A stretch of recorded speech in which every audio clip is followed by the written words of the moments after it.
திடீர்னு ஒரு நாள் வந்து விஜய் சார் வந்து கூப்பிட்றேன். மனோரமா ஆச்சு வீட்டில் தான் ஷூட்டிங். துப்பாக்கி தொட்டுடலாம் சார் நம்ம தம்பி கூப்பிடும்போது தாராளமாக பண்ணலாமா. அதான் சார் நாங்களும் வெயிட் பண்ணிருக்கோம். பண்ணிருங்க சார். வார்த்தை கொடுத்து வார்த்தையில் நிற்கணும். மை மோஸ்ட் ஃபேவரட் ஃபிலிம்ஸ்ல one of my most favourite films வந்து நீங்க தயாரிச்ச படம் வந்து கபாலி. 85 பிறந்திருக்கீங்களா சார்? 85 1985 பிறந்திருக்கேன். அதுக்கப்புறம் தான் 1985 ரஜினி சார் வந்து 100வது நாள் விழாவுக்கு வந்து பேசுறாரு. பேசும்போது தானுக்கு ஒரு படம் பண்ண போறேன்னு சொல்றாரு. ரஜினியே உனக்கு சூப்பர் ஸ்டார் டேட்டு கொடுக்க போறாரு, அவருக்கு என்ன பப்ளிசிட்டி பண்ண அண்ணா எழுதி வச்சுங்க, வானத்திலிருந்து செய்தி அறிவிப்பாங்க. 1985 ஒருத்தன் ரஜினி சார் டேட்டு கொடுத்தாருன்னா வானத்திலிருந்து செய்தி அறிவிப்பேன்னு சொன்னா அது எவ்வளவு சத்தியமான உண்மையா இருந்தா தான் நடந்தது. கேட்கும் போது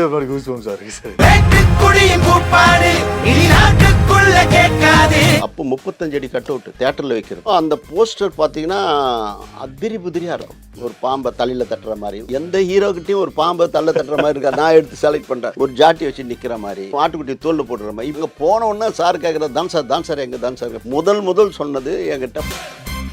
அவருக்கு தெரியாது இந்த மாதிரி வரப்போகுதுன்றது தெரியாது. 2 நாள் பொறுத்து வீட்டுக்கு ஆள் அனுப்புறாரு. சூப்பர் ஸ்டார் போடுறீங்களா? எம்ஜிஆர் சிவாஜி இருக்கும்போது போடக்கூடா. மேலே வந்து தி கிரேட்டஸ்ட் சூப்பர் ஸ்டார் போட்டு மறுநாள் விளம்பரம் பண்ணேன். அதோட விட்டாங்க என்கிட்ட. இன்னைய தேதி வரலாம் 2024 முடிய போதில் இது வரலாம் கபாலினுடைய USA கலெக்ஷன் யாரும் அடங்கல. ஸ்டில் யாரை தொட வரலாம். சரி, அது பண்ணும்போது அட்லி அவர்களுக்கும் விஜய் அவர்களுக்கும் ஒரு பெரிய பாண்டிங் கிரியேட் ஆகுது. உங்க மேல ஒரு பெரிய மரியாதை வச்சு ஒரு படம் ஒன்று கிரியேட் ஆகுது. அந்த படத்தை அட்லி அவர்கள் ராஜாராணி ஒரு ஹிட் கொடுத்தாரு. பட் கமர்ஷியல் வைஸ் இன்னும் பெருசா வந்து ஒன்று பண்றாரு. இப்ப அதே படத்தை பேபி ஜான் அவரு ப்ரொடியூசர் ஆகி ஹிந்தியில ஒரு ப்ரொடியூஸ் பண்றாரு. இந்த ஜேர்னி நினைக்கும் போது செம்மையா இருக்கு சார். அது திங்க் இது கரெக்டா அமைஞ்சுக்கிச்சு இந்த இன்டர்வியூ. அப்படிலாம் இல்லை சார். கபாலி முன்னாடியே வந்து தெரி நம்ம பண்ணின்னு இருந்தோம். தெரி வந்து திடீர்னு ஒரு நாள் வந்து விஜய் சார் வந்து கூப்பிட்றேன். மனோரமா ஆச்சு வீட்டில் தான் ஷூட்டிங். ஓகே, படம் பண்ணிட்டு இருக்கேன். நான் போகிறேன் சார். இந்த மாதிரி ஒரு கதை கேட்டேன். ராஜாராணி டைரக்டர் அட்லி கதை நல்லா இருக்கு, நீங்கள் ஒரு தடவை கேட்டு தம்பி நீ கேட்ட பிறகு நான் எதுக்கு நீங்கள் கேட்டுடுங்க சார்.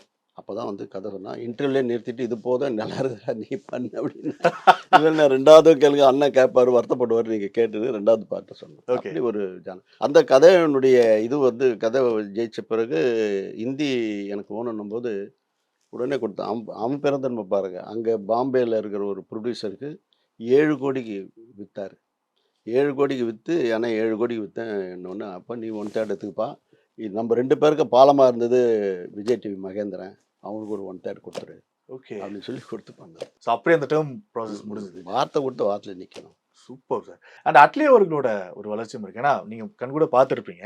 அண்ட் இப்போ வந்து இவ்வளோ பெரிய கோடிகள் அண்ட் மோஸ்ட் வாண்டட் டைரக்டரா இருக்காரு. ஸோ அவரோட கூட பிறக்காத தம்பி தான். ஆமாம், என்கிட்ட வந்த பிறகு தான் அவருக்கு நிச்சயதார்த்தம் ஆகுது, கல்யாணம் நடக்குது. அதை விட ஒரு முக்கியமான செய்தி என்னென்னா, தெரியினுடைய பூஜையில் விளக்கேற்றணும்.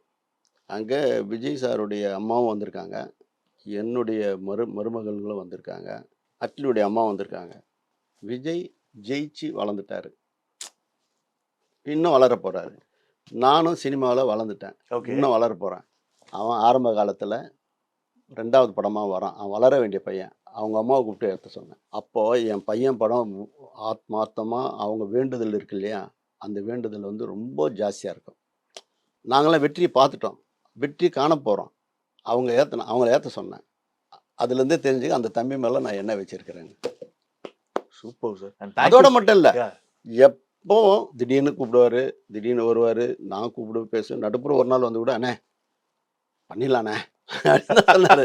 அதான் சார் நாங்களும் வெயிட் பண்ணிடல. காலம் அமையனில்லை. இப்போ முருகதாஸும் நம்ம மேலே பிரியமாக இருக்காரு, விஜய் தம்பியும் பிரியமாக இருக்குது. எல்லாரும் என்னோட பாடுங்க யாருமே என்கிட்ட வருத்தப்பட்டது கிடையவே கிடையாது. இல்லை அந்த ஒரு பாண்டியில தான் கேட்குறோம் சார். துப்பாக்கி 2, தெரி 2 மாதிரி படங்கள்லாம் அமையுமா அப்படின்னு. லாஸ்ட்டு 2 மாதம் முன்னாடி முருகதாஸோட பேசும்போது சார் துப்பாக்கி 2 தொட்டுடலாம் சார் நம்ம தம்பி கூப்பிடும்போது தாராளமாக பண்ணலாமா அப்படின்னு. இன்னும் ஒரு 2 பேரோட தானு அவர்கள் கூட இருக்க நட்பை நான் கேட்கணும்னு ஆசைப்படுறேன். அதில் மை மோஸ்ட் ஃபேவரட் ஃபிலிம்ஸில் one of my most favourite films வந்து அதில் நீங்கள் தயாரித்த படம் வந்து கபாலி. ஏன்னா நான் வந்து ரஜினி சார் அப்படி ஒரு பேட்டர்னை நான் ரொம்ப நாள் ஆச்சு. அதுக்கு முன்னாடி அவர் பண்ணிட்டு இருந்த படம் பீக் கமர்ஷியலாக பண்ணிட்டு இருந்தாரு, ரசிச்சுட்டு இருந்தோம். இதில் வந்து பா அப்படிங்கிற மாதிரி உருக்கிட்டாரு. ஏன்னா அந்த பாக்குற அந்த மனைவியை பாக்குற சில சொல்றதுக்கு வார்த்தை வரல பாருங்க சார். அப்படி இருந்தது.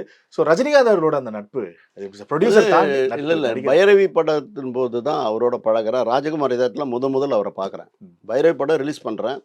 ரிலீஸ் பண்ணும்போது ஸ்டில்ஸ் ரவியை வச்சு ஸ்டில் எடுக்கும்போது என்னை பாதிச்ச ஸ்டில்லு. அதனால தான் அந்த விளம்பரத்துக்கு கூட சூப்பர் ஸ்டார்னு கொடுத்தேன். எஸ்.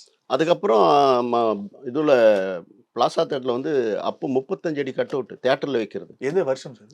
பைரவி ரிலீஸ் ஆன பைரவி அநேகமா 78 79 இருக்கலாம். ஓகே 78 இருக்கலாம். அந்த பீரியட்ல அப்போ அந்த போஸ்டர் பார்த்தீங்கன்னா அதிரி புதிரியா இருக்கும். ஒரு பாம்பை தலையில தட்டுற மாதிரி. எந்த ஹீரோக்கிட்டையும் ஒரு பாம்பை தலையில தட்டுற மாதிரி இருக்கா? நான் எடுத்து செலக்ட் பண்றேன். ஒரு ஜாட்டி வச்சு நிக்கிற மாதிரி, ஓகே ஒரு துப்பாக்கி எய்ம் பண்ற மாதிரி, இது ஆட்டுக்குட்டி தோல்ல போடுற மாதிரி, இப்படிலாம் வச்சு நான் பப்ளிசிட்டி பண்ணது. அந்த டைட்டில் கொடுத்த பிறகு அவர் வந்து அவருக்கு தெரியாது இந்த மாதிரி வரப்போகுதுன்றது தெரியாது. அவரில் வந்து ராஜ்குமார் தேட்டரில் படம் பார்க்க பஞ்சண்ண குரூப்போடு வந்திருக்கிறாரு.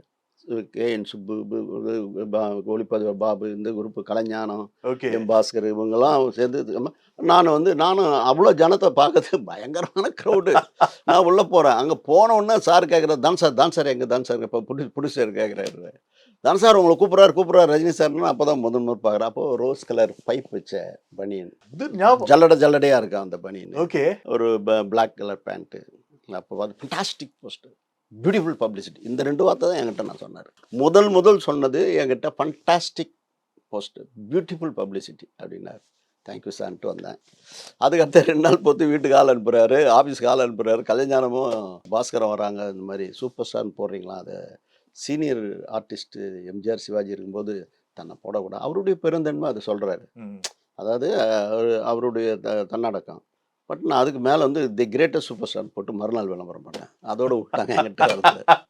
கிரேட்டஸ்ட் இன்னைக்கு இருக்கிறார்ல. ஓகே காலம் கடந்து அவர் நிற்கிறார்ல. Yes sir. அந்த பப்ளிசிட்டி ஐடியா தான் சார் எனக்கு இப்போ ஞாபகம் இருக்கு சார். நீங்க கபாலிக்கு பண்ண பப்ளிசிட்டியா இருக்கட்டும், கந்தசாமி படத்துக்கு பண்ண பப்ளிசிட்டியா இருக்கட்டும், ஸ்டில் ஐ ரிமெம்பர் சார். எனக்கு இது இல்லை, நான் யாரில் பண்ணது அதுதான் சார் எனக்கு இப்போ ஞாபகம் இருக்கு. நான் சின்ன பையனா இருந்தேன். கபாலி அப்பனா வந்து காலேஜ் படிச்சுட்டு இருந்தேன். கந்தசாமியில 85 பிறந்திருக்கீங்களா சார்? 85 1985 பிறந்திருக்கேன். அதுக்கப்புறம் தான் வேணா எங்க அப்பாட்ட எனக்கு கேட்டுப்பாரு. கேளுங்க.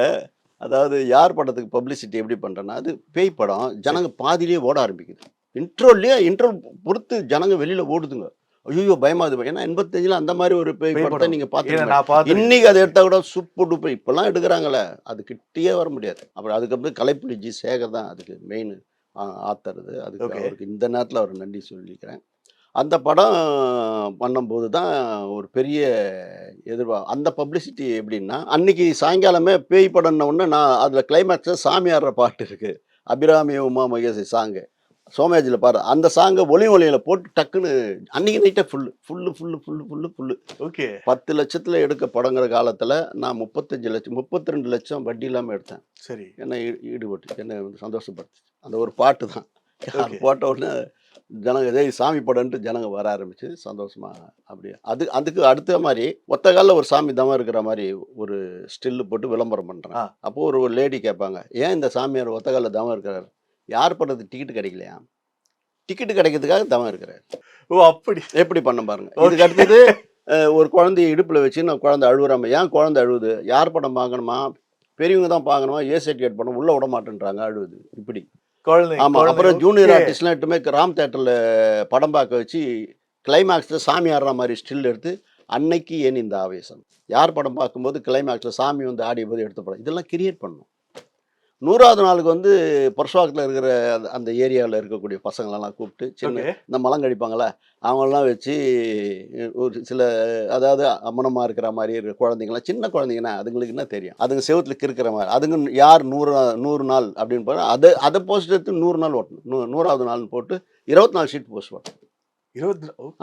என்னுடைய படத்துடைய விளம்பரம் போஸ்டர் எடுத்து போய் பல பேர் பெரிய ஒவ்வொரு ஏரியா, உதாரணமாக சொல்ல போனால் பைரவி படத்தை என்னுடைய பப்ளிசிட்டி எடுத்து போய் விஎஸ்என் சுவாமிநாதன் மிகப்பெரிய வசூலாச்சு. இங்கே விட 4 மடங்கு வசூலாச்சு.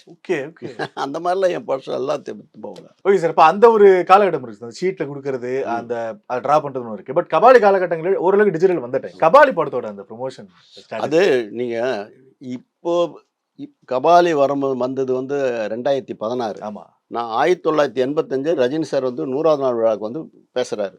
பேசும்போது தானுக்கு ஒரு படம் பண்ண போகிறேன்னு சொல்கிறாரு. ஆ. உடனே தேவி மணி அண்ணன், இது பத்திரிகையாளர் தான் அவர். அவர் தேவி பத்திரிகையில் வேலை செய்கிறார். அவர் வந்து, என்ன தானு இதுக்கே இப்படி பண்ணுற, ரஜினியே உனக்கு சூப்பர் ஸ்டார் டேட்டு கொடுக்க போகிறாரு, அவருக்கு என்ன பப்ளிசிட்டி பண்ண அண்ணே எழுதி வச்சுங்க, வானத்திலேருந்து செய்தி அறிவிப்பேன். 1985 ஒருத்தன் ரஜினி சார் டேட்டு கொடுத்தாருன்னா வானத்திலேருந்து செய்தி அறிவிப்பேன்னு சொன்னால் அது எவ்வளோ சத்தியமான உண்மையாக இருந்தால் தான் நடந்தது விமானத்தில் வைக்கிறதுக்கு. ஸோ அதெல்லாம் அது தெய்வத்தினுடைய ஒரு சார் கேட்கும்போது கூஸ்பம்ஸ் வருது சார். அந்த கபாலி எனக்கு நான் ஒரு ஹானஸ்ட் ஒப்பீனியன் ஒன்று சொல்றேன். ஃப்ரெண்ட்ஸ் சர்க்கிளில் பேசும்போது சொல்லுவாங்க, படம் ஓகே நல்லா இருக்கு, ஆனால் அவ்வளோ கலெக்ட் பண்ணிருக்குமா அப்படிங்கிற ஒரு டவுட் இருக்கும் அப்படிம்பாங்க. நான் பத்திரிகையில விளம்பரம் பண்ணினேன். அதுதான் பத்திரிகையிலேயே வசூலை போட்டது முதல்ல நான் தான். நீங்க அந்த தைரியமா ரெக்கார்டு சொல்றீங்க. அதோட மட்டும் இல்லை, இன்னைய தேதி வரலாம் 2024 முடிய போதில் இது வரலாம் கபாலினுடைய யூஎஸ்ஏ கலெக்ஷன் யாரும் அடங்கல, ஓகே யாரை தொட வரல. ஸ்டில் ஆமாம், ஓகே. இன்னைக்கு அந்த படத்தை வாங்கினவர் என்கிட்ட 8.5 கோடிக்கு வாங்கினாரு. அப்போ அதுவே உச்சம் 16 ஆமா 2016 இன்னைக்கு 60 கோடி 70 கோடி போவோம். ஆனால் அன்னைக்கு அவர் 100 கோடி சம்பாரிச்சுன்னு சொன்னார். அன்னைக்கு 100 கோடி யூஎஸ் மட்டும். யூஎஸ் 100 கோடி சம்பாரிச்சு நிறைய தேட்டரை எடுத்தார். ஆனால் இன்னைக்கு அந்த மனிதர் விசுவாசமா இருக்கார். எனக்கு இது ரொம்ப ஆச்சரியம் சார். இப்போ வந்து காரில் வந்துட்டு இருக்கும்போது இந்த கேமராமேன் சொன்னாரு, இப்போ இது எனக்கு தெரியல பிரதர், இது எப்படி கரெக்டாக ட்ரெண்டில் பிடிச்சி எடுக்கிறாருங்கிறது தெரியல, அது எக்ஸ்பீரியன்ஸில் ஒன்று வருது. ஓகே, இது எப்படி அவர் சூஸ் பண்றாரு? இது செட் ஆகும் கதை. இப்போ விஐபி மாதிரி கதையும் செட் ஆகும், 60 வயது மாநிலம் அந்த கதை, கணிதன் மாதிரியான ஒரு கதை, கணிதன் மாதிரி ஒரு கதையும் செட் ஆகும், அதே வருஷத்துல கபாலி மாதிரி படமும் செட் ஆகும். அது எப்படி யோசிக்கிறாரு? துப்பாக்கி இருக்குது, அதுதான் சார், அதான் கண்டுகொண்டேன் சிறைச்சாலை இருக்கு, டிஃபரெண்ட் வேரியேஷன் இருக்கு, ஆனா கமர்ஷியலா இருக்கு. அது விஜயா இருக்கு, எல்லா படமும் எனக்கு வந்து ஒரு பஞ்சாதான் இருக்கு. அது வந்து நம்ம கேட்கும்போது நம்மள வந்து பாதிக்கணும். அது அந்த பாதிப்பு நமக்கு மாத்திரம் இல்ல, சரி, இது மக்களுக்கும் பாதிக்கிற மாதிரி இருந்தா தான் அதை எடுக்கணும். ஓகே, உங்களுக்கு ஃபர்ஸ்ட் எஃபெக்ட் ஆகுதுன்னு பாப்பீங்க. அண்ட் ஒன் மோர் ரெக்வெஸ்ட் கூட சார், அது கண்டிப்பா காலம் தான் அமையும். இப்போ நீங்க நிறைய ஜெனரேஷன் ஆக்டர்ஸ் கூட ஒர்க் பண்றீங்க, டாப் ஆக்டர்ஸ் கூட, ரஜினி சாரா இருக்கட்டும், விஜய் சார், அந்த மாதிரி ஒர்க் பண்ணிட்டு இருக்கீங்க. அடுத்த அப்கமிங் ஜெனரேஷன்லாம் இருக்காங்க, சிவகார்த்திகேயன் அவர்கள், விஜய் சேதுபதி அவர்களும் ஒர்க் பண்ணிட்டீங்க. சிவகார்த்திகேயன் அடுத்து வளர்ந்து வந்துட்டு இருக்காரு, அவர் கூட ஒரு படம் பண்ணிடணும் அப்படிங்கிறது ஃபேன் சைட்ல இருந்து உண்மை. நம்மளும் ஆர்வமாக தான் இருக்கிறோம். தம்பியும் ஆஃபீஸுக்கு வந்து, சார் எப்போ சார் நம்மள ஆரம்பிக்கலாம் சொன்னாரு. கதைக்காலத்தை தேடி இல்லை. ஓகே ஓகே சார், கண்டிப்பாக பண்ணுறோம். எஸ் சார், அதுக்கு தான் வெயிட் பண்ணிட்டு இருக்கோம். நன்றிகள் சார், தேங்க்யூ. தேங்க்யூ.